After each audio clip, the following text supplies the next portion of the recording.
Hello everyone, this is your AIML consultant Shaunak and I welcome you to Indomitable Tech's regression implementation. So for the ease of explanation, I have created this image and this notebook will be available on GitHub. The link for this notebook I will mention in the description of this video, and let's proceed with saying what we are going to do in this particular video. So step 1, import libraries. We will be importing the libraries that will be needing to build this regression model. Then we will read the data. Step 2. Step 3 will be cleaning the data. That is, if there are any duplicate entries, we will remove the duplicate entries. If there are any missing values, we will either fill those missing values or remove those missing values. If the number of missing values is very little compared to the actual number of the entries in the database, then we will remove. If the number of missing values is significantly more, then we will fill those missing values. And if the number of missing values is a lot more, that is more than 50%, then there is no point in considering that particular column. In that case as well, you can remove that particular column. Then moving ahead, we will check whether there are any outliers in the numerical columns. If yes, we will either remove those outliers or we will deal with those outliers, that is modify the value. If the outlier is on the higher end of the permissible value, we will replace that outlier with the higher end point. That is, if the highest point which is permissible in our calculation, which is not an outlier. And if the outlier is towards the lower side, then we will do the same, replace that value with the lowest permissible value. Then we will check whether there are any correlations, because if the correlation is high between two feature columns, then there is no point in considering these two columns. Only one column can be considered. In the best case scenario, the columns that form our feature columns should not be related to each other. They can be related to the target column, but not with each other. So we will check that. Then feature engineering, if there are any additional features that we need to build, we will see for that. Then we will confirm the final features and target in our dataset.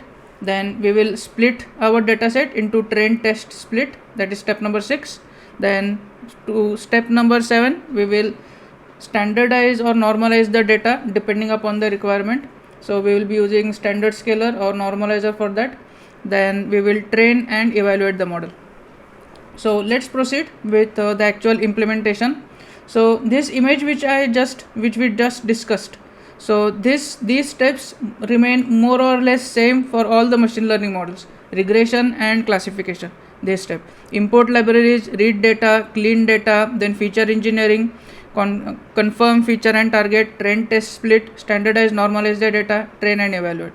So these step by step steps remain same for regression and classification. So let's start. Import libraries. To read the data and form data frame, we will use pandas. So import pandas as pd. Then for train test split, from sklearn dot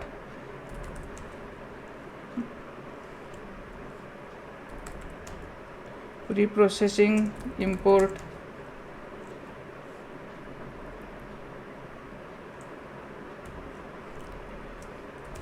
model selection, import train test split.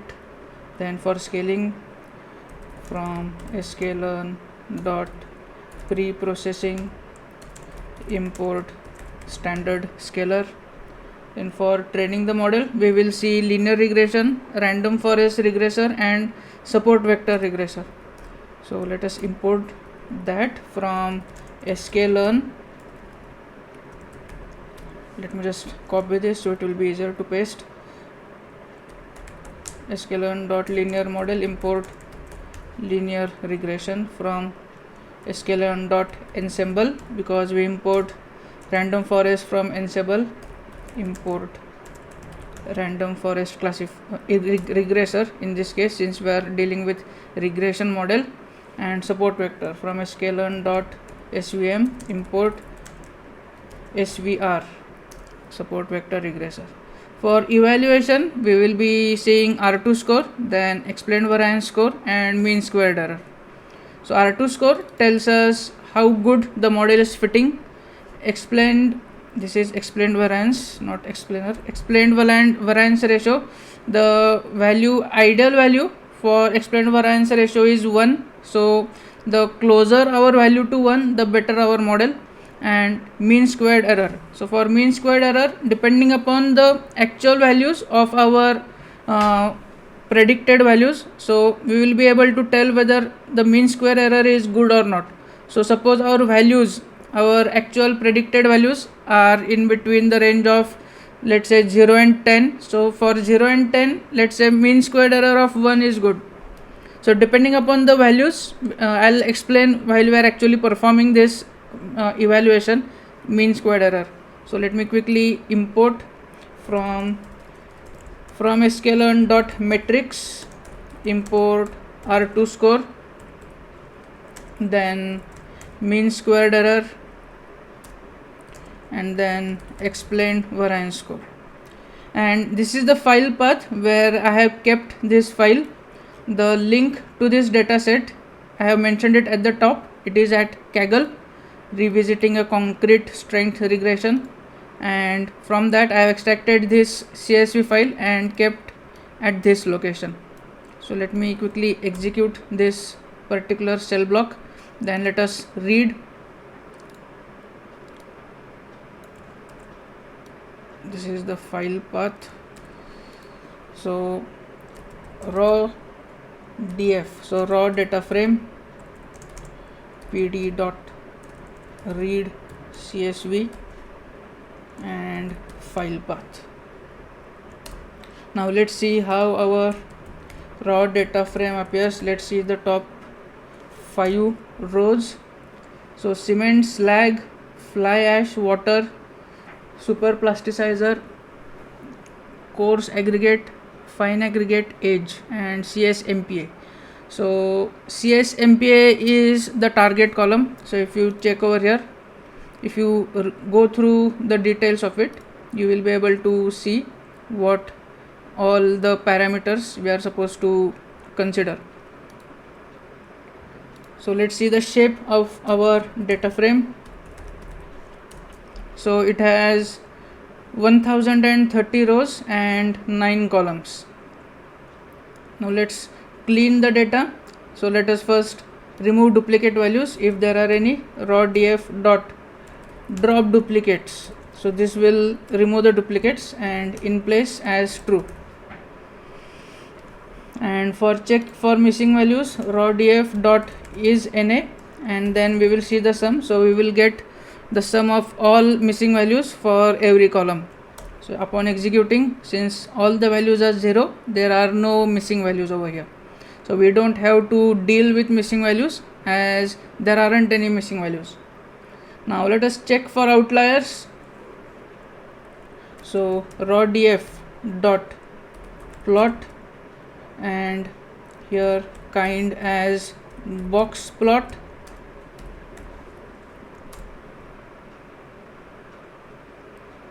Okay, it should be only box. Yeah. So if you see, this does not have any outlier, slag has an outlier. Then let me quickly increase the width of this figure.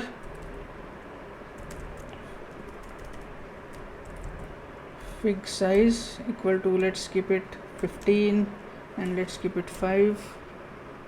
Yes, so now we are able to see it properly. So slag, water, super plasticizer, fine aggregate, age, so all these have outliers, and CSMPA also has outlier, but CSMPA is target, but for our model building purpose we will deal with that outlier as well. So let us check for our own understanding what all columns are numeric and what all columns are non-numeric, that is labels, so categorical. So raw df dot describe. So you get all the statistical information over here: cement seems numeric, slag seems numeric. And okay, so all the fields over here are numeric.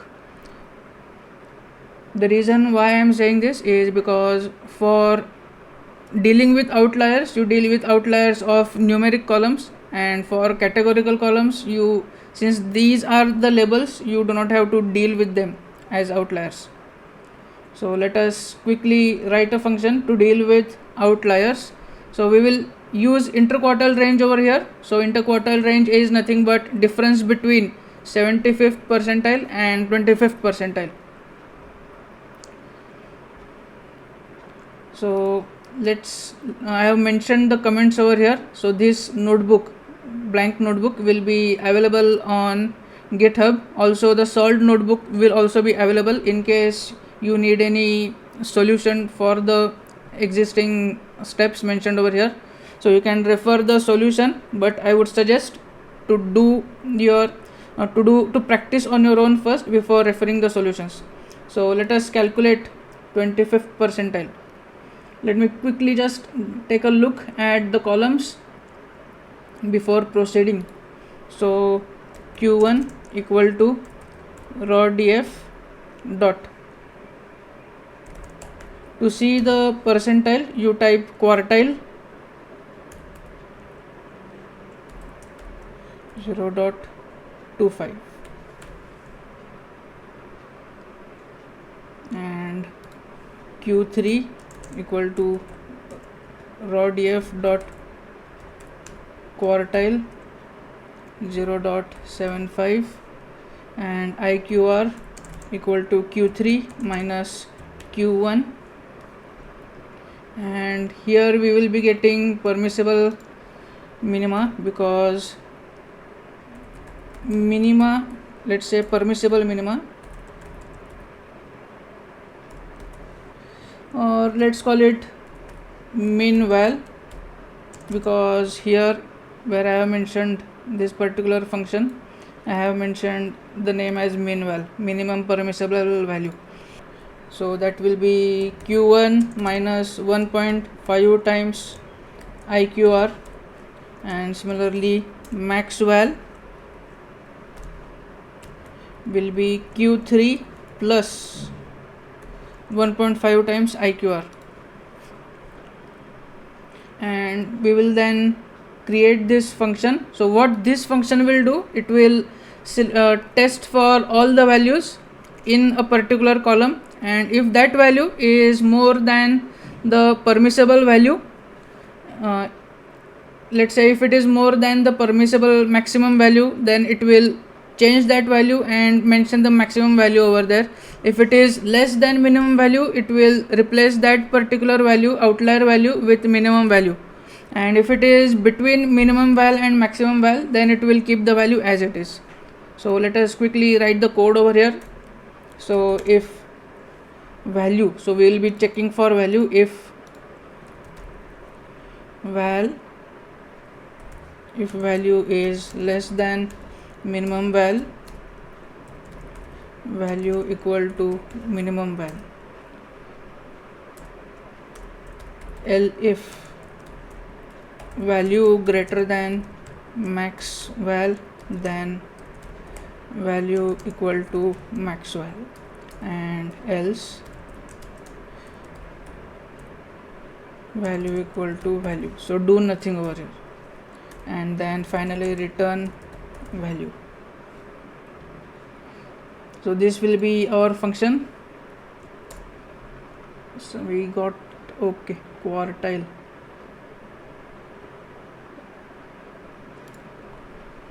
Data from which has no attribute quartile.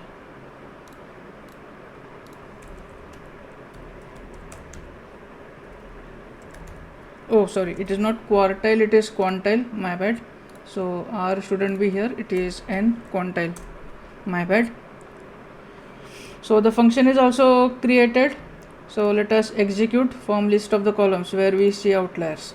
So referring to this figure, we have outliers in slag, water. Let me quickly create a code block to note this down. So we have in slag then water, then super plasticizer. Let me copy the name, super plasticizer. Then fine aggregate, age, and CSMPA.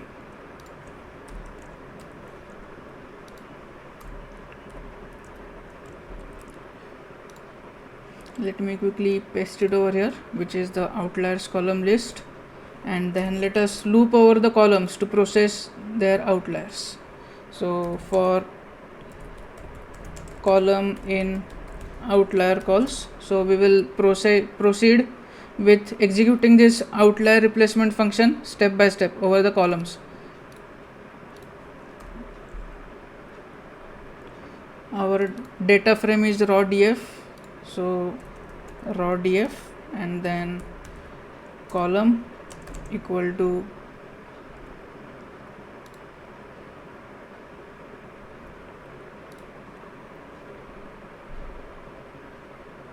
so let us take a look at how this min val and max val is appearing. Let me quickly check. So we have this dictionary key val where we have keys as the name of the columns and value as the value of this particular dictionary. So if I write the key over here, I will get this value. So to put it over here, then process outlier,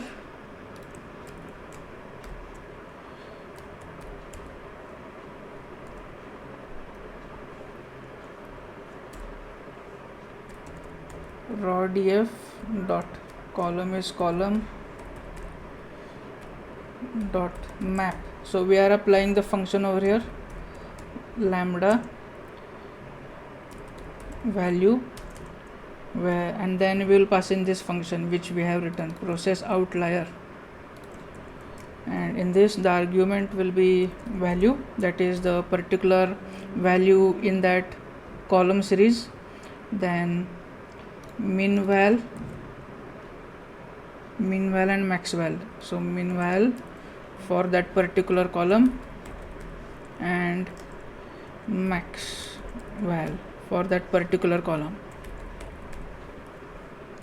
and in place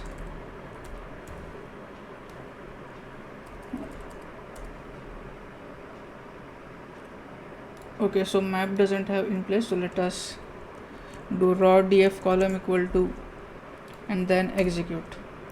And now let us check whether there are any outliers. Dot plot kind equal to box and fixed size equal to say 10 and 4. So if you see, all the outliers have been replaced, so we are not able to see any outlier over here. Now let us check for correlation. So raw df dot corr, this method will give us the correlation. So let us see if there are any higher or lower correlations, means positive or negative correlation. So any value which is close to 1, so that is, we do not have to consider one of those columns, so we can consider only any one column out of those two high correlation columns. Ignore this one correlation because this correlation is between the column with itself, so it is always going to be 1. So ignore the diagonal values. So upon checking these values, we do not see any high correlation. Now let us form the feature and target. So for features, let me quickly get all the columns, raw df dot columns. So CSMPA is the target. So in features we will take all the values except for CSMPA, and CSMPA we will consider this as the target. Now moving on, let us form our trend test split. So trend test split method takes features and targets, and then we will have to define the test size test size is to be defined in terms of percentage. So percentage as in out of 1 what fraction should be our test size. So here in train test split I will write features, so raw df features and then raw df target, so x and y, that is features and target, and then test size I will keep it to 0.2, so that is 20% test size, and then random state, so I will keep it to 42. You can pass in any value for random state and then it will create train test split. So I will check the size of our train test split. So I will quickly type in shape over here, so we will come to know the shape, and upon executing, what is the name, features, okay, it is features. I have mentioned it as, okay, I have not executed this cell block, so this code cell was not executed, so it did not take this feature. So now it is executed, now it will take. So train features is of 804 rows and 8 columns, test is 201 rows and 8 columns. Now let us normalize the data. For this we will use standard scaler. One important thing is to create, while applying this standard scaler, you have to put fit transform to your train dataset, your train features, and only transform to the test features. So the reason behind it is the values which are calculated, the parameters which are calculated for standard scaler, so your test dataset, so the test values which you have not seen ideally, so it will scale those values based upon the train values. So while applying the normalization, that applying the scaling, you have to put fit transform, scalar dot fit transform to your train values, so it will fit the train value and transform it, so the parameters will be calculated as per your train data. So train x, and then for test it will be test x equal to scalar dot transform. You don't have to fit the values while calculating scalar of based upon the test features. So here it will be test x executed. So now if you want to take a look at train, how it is appearing, it will appear in the array format after we have put it through scaling. Now let us train the model. Form model objects. For demo purpose we will consider linear regression, random forest, and support vector. So LR will be linear regression model, then RF will be random forest regressor, and here let me quickly put number of estimators as 200. Default is 100. For our test purpose I will keep it number of estimators as 200, and then support vector regressor, so it is SVR. Now our models are created, the object for models, and now we will have to fit our model. So we will fit them based upon our train x and train y. Now these are fitted, and now once our models are fitted, let us predict. So it is for linear regression, random forest, and support vector dot predict. So for prediction we will use our test features. Based upon this we will get our predictions, and let me execute it. And now let us see the performance of our model. So for mean squared error we will check the predicted value versus the existing test y values.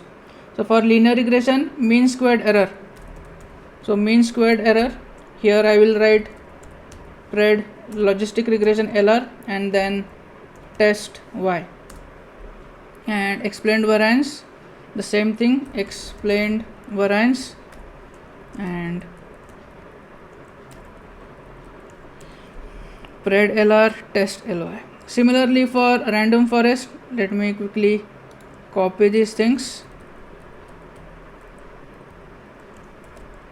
This will remain the same, just we will be changing the predicted values, because these predicted values will be relevant to their particular model.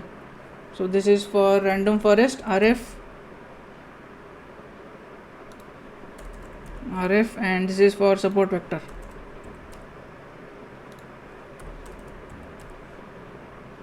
And then when I execute, okay, line number 6, I think I made a mistake over here. Oh, right.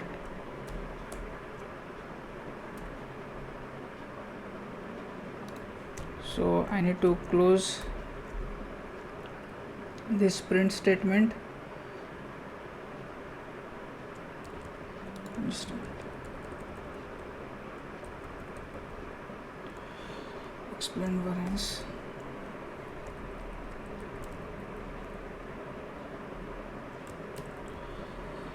I made a mistake copying, so sorry, please bear with me.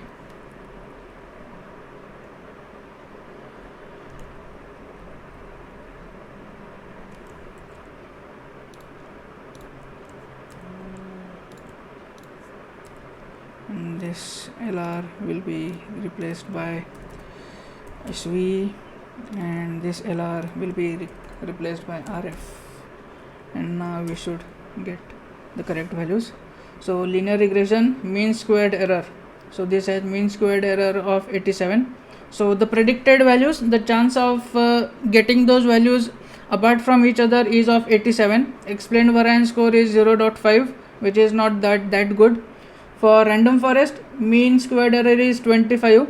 So the predicted value has a chance of error there as 25, and explained variance is 0.89, which is close to 1, which is good. And support vector, it is 98, mean squared error, and 0.06. So explained variance score is very low, so support vector is not a good model for in this particular instance. And random forest is the best model out of these three, because we have got this good score. And if you want to see raw df, so CS MPA, these values are, let me quickly do describe. So we will come to know the minimum and maximum value for CS MPA. So minimum value is 2 and maximum value is 76. So the values are between 2 and 76. So the predicted value in our case is, that has a chance of error 25. So for CS MPA. Now if I want to plot the predicted values for random forest, so let us go for import matplotlib dot pyplot as plt and plt dot fig, so figure, and here I'll type fig size as 10 and 5, and then plt dot. Let me quickly create a data set. So we will be plotting pred rf versus test y for random forest. So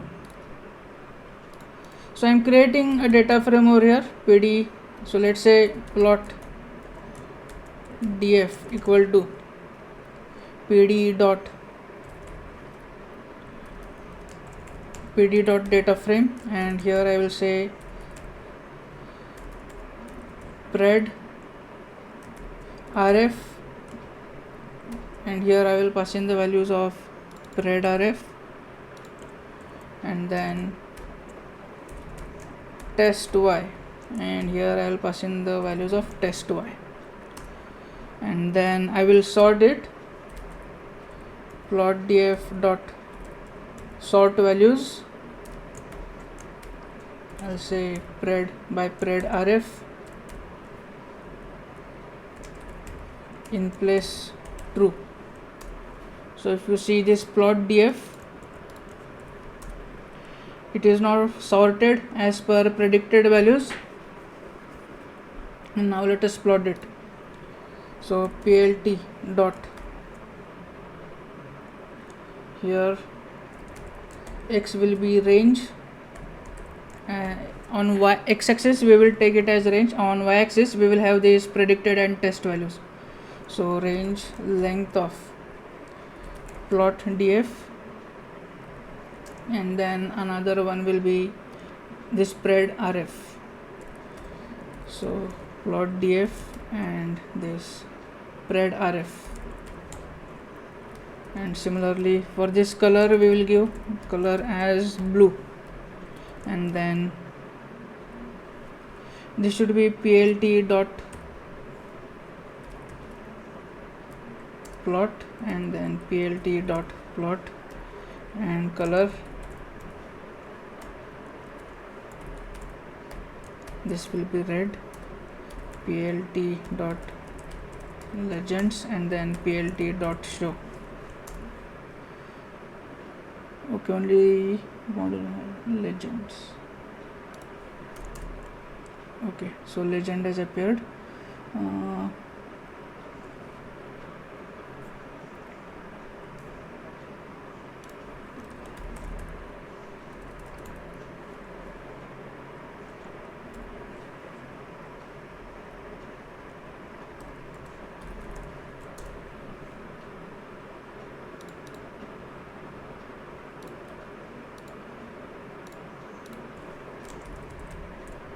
Let us give the legend as well, since this is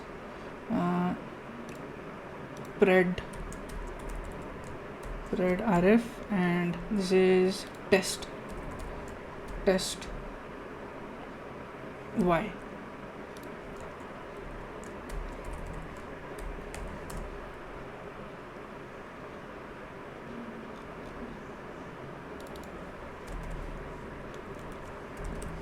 Not name.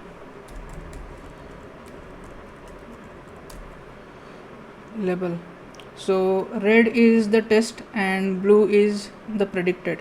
So this is how our model is fitting. So the aim of building a model is to create a general model, so general fitting model, so it should be able to accommodate.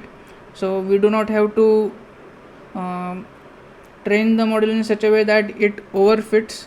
So this, I think, is a good model, random forest. So that's all for this particular video. In the next video I'll be going over classification. Thanks.